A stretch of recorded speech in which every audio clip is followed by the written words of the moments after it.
It's 1952, Board of Education versus Brown, or as we say in our community, Brown versus Board of Education. I'm only 2 years old. 1955, Rosa Parks decides she's not getting up, which started the Birmingham bus boycott. I'm 3. 1963, the March on Washington, where Dr. King delivered his famous "I Have a Dream" speech. I'm 11. I live in Somerset, New Jersey. It's a small country town. It happens to be the hometown of my dad, James Hooper. Daddy was one of 8 children. He grew up in Somerset on a hog farm with his dad and his 7 siblings. It was the Depression. And Daddy's mom, unfortunately, she died in childbirth from his and Uncle John's birth. So he was raised by a single dad in the Depression, during the Depression. And Grandpa Hooper was mighty strict. And Daddy brought some of that in to his parenting.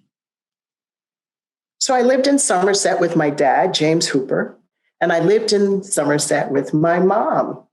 We were a family of 6. My mom, Mildred Hooper, Mommy grew up in a more traditional family, Nana and Papa, Aunt Esther, Uncle Pert, and Mommy, the baby. Mommy was able to go all the way through 12th grade, where a fire burned down the family home when Daddy was in 8th grade. And so he had to leave in order to rebuild the home. He never went back. And so as a result, Daddy had jobs that did not require a high school education. My siblings, Margie was 18 months older than I was. And then there was the only boy, Junior. He was 4 years younger than I. And then there was KK, the baby of the family. We were close. We did things most kids do. We got into trouble, and oh my goodness, getting into trouble meant listening to Daddy. And Daddy would say, "Who do you damn kids think you are?" And I'd say, "Nobody." And that's when I began to lose my voice. I remember playing in the backyard almost every morning with this little white girl, my friend Susie. Susie and I played games. We played all kinds of games. Our backyards were joined by a chain-linked fence. And we passed things through. Sometimes we made little mud pies. Sometimes we brought our dolls outside. We sang songs. We looked forward to this engagement every day after breakfast. One of us would get there first, but the other was soon to follow. Susie was my friend. One morning, Susie came out and she said, "My daddy said you're colored." What? What? You're colored. Oh my God, that sounded so dirty to my little 4-year-old self. Colored, that doesn't sound like a nice word. No, I'm not. No, I am not. Yes, you are. No, I'm not. Yes, you are. Because my daddy said you were. And that's when I began to hide my face. And it was also the last time I played in the backyard with Susie. I was the only Black kid in my 4th grade class, which might be why my teacher asked me to read aloud the passage on slavery. And so with my head tilted down, I knew about slavery. I knew it was Black people, African people. I knew it wasn't nice. I knew enough that we didn't talk about it, but I also knew it wasn't good. And And I had my head down and I started to read. And she said, "Speak up so everyone can hear you." And being the obedient child that I was, I did. And then my friends or my classmates during recess, they all continued to snicker and they called me names. "You're from Africa. You're a slave. Your mama's a gorilla." It was more than my little self could take. And so what I decided to do, I decided to become invisible. And so like wallpaper, I put one foot, the other foot, the shoulder, the hands, and I stayed on that wall through 4th grade, 5th grade, 6th grade, 7th grade, 8th grade, I was on that wall. You walk into a room and you see wallpaper, but you don't really see it. And that was my experience. They didn't see it. They didn't hear my voice. They didn't see my face because I was invisible. And then I got to 9th grade and it started to hit me that I could be invisible, but what was I going to do when I finished with high school? So I went to see my guidance counselor, Mrs. Greeley, and I said, "I want to go to college. What do I have to do?" She said, "You got to have an academic curriculum. You need to take so many years of English, have to science, you got to take a language, you've got to do English." And I did it all. And then when it was time to apply, I wanted to go to NYU. I wanted to go to this school, that school. And I just remember NYU was the one school Mrs. Greeley said to me, I was not NYU material.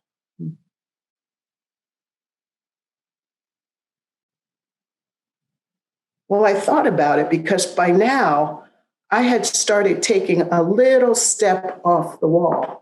And I started being affirmed by people. First, I ran for class officer in my 10th year, and people rallied around and they campaigned for me, and I won. Oh my God, I won. And so then I took another step, and I became the captain of the marching band drill team. And I'm like having a ball because people know me. They see my face. They hear my voice. I'm not invisible anymore. And back to Mrs. Greeley. I was so overjoyed when I was able to walk into her office and show her my acceptance letter and my 4-year full ride to NYU. Thank you, Mrs. Greeley. I'm off the wall. People see me. They hear my voice. I'm no longer invisible. So going to NYU was a much different experience than going to Franklin High School in Somerset, New Jersey. There were 200 people in my graduating class.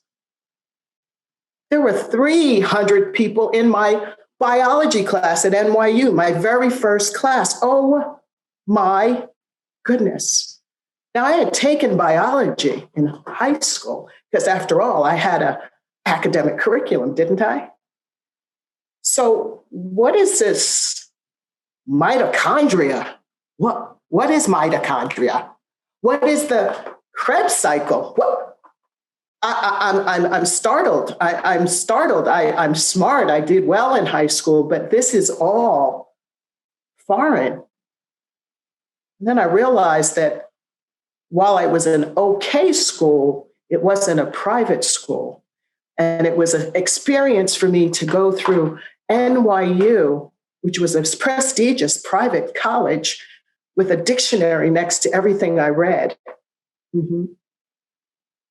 And being on academic probation, almost every semester I was there.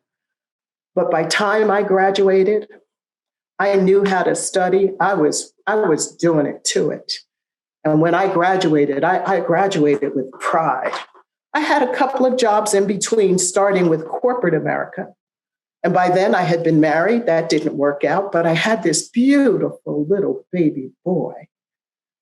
And so while I thought I was going to go to medical school, I had to stop. And I had to take a real job in corporate America for me and my little boy. So I walk into this company with pride.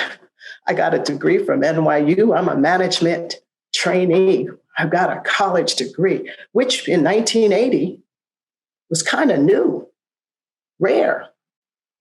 So I'm looking around and I don't see many women because we just started entering the workplace.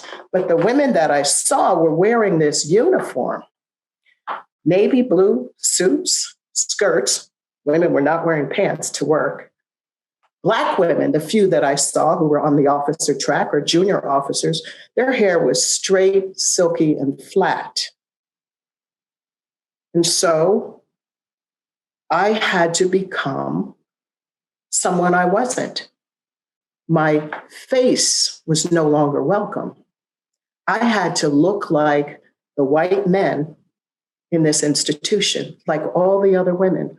We had to dress like the men.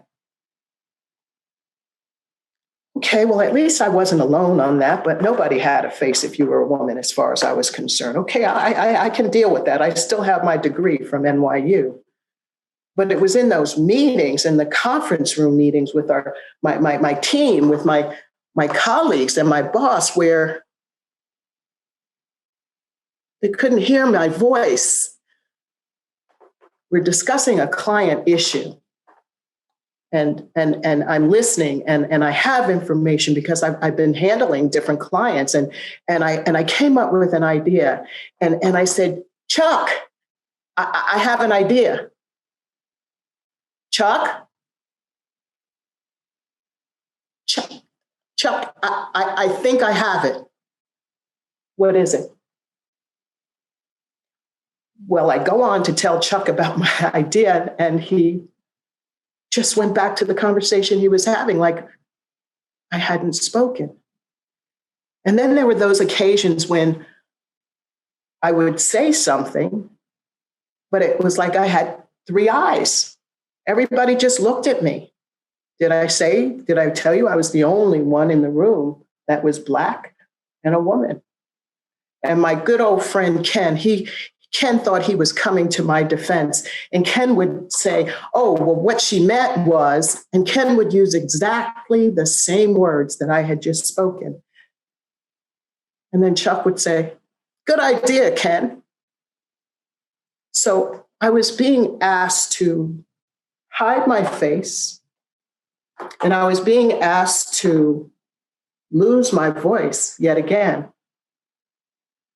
And so, having been familiar with the wall and being invisible, I decided to go back and get on the wall. Because I knew on the wall, I could witness what was going on. I could learn, I could observe, because they couldn't see me when I was invisible. Nobody believed there was a brain, even though I had a degree from NYU, no brain, no ideas, just some Black woman that's sitting in an office, a cubicle probably. But I stood there and I learned what I had to do. And when I told them in 1989, 9 years in as a vice president, that me and Damien were taking off for Chicago so I could get a full-time MBA from the University of Chicago, they could not believe it. Mm-hmm. So I went and I struggled a bit because after all, I was almost 40 by then and I had not even had a business class, but I did it. And I went back, and now there was never a reason that I would not be considered for something because I didn't have an MBA. Mm-hmm.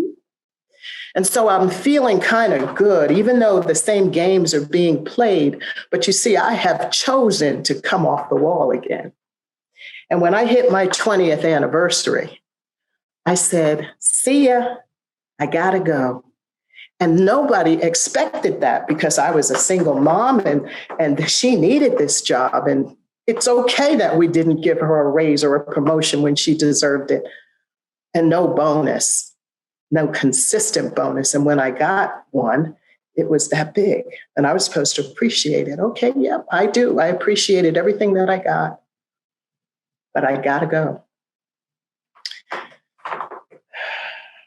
In 2005, I launched my own consulting firm, Winston Strategic Partners. We will be 16 years old in September. But before I walked away from that company, I found a sledgehammer. And I grabbed this sledgehammer by the handle and I lifted it as high as I could. And I smashed that wall to millions of pieces. And I smashed it again because never in my life would I ever have to be invisible. And so I have spent the years while I was at that company, when I was at the University of Chicago, and since I've been in my own business, mentoring little Black children, because none of them ever should feel that their voices are muted. None of them should ever feel that they have to cover their face. None of them should ever have to climb onto a wall to be visible because they have value. What are you going to do? If you see a little child on a wall, if you see a little child who doesn't have a voice, what are you going to do? Grab hold of them. Let them know they're valuable because they are. Their lives do matter. And women, there's a whole lot more of us in business right now, but we are stronger if we hold ourselves together and up. And particularly those of us who are on our own in business. We can only do it together because together we can keep that wall away. Together we can lift each other up. My name is Diane Winston, and I am no longer invisible. Thank you.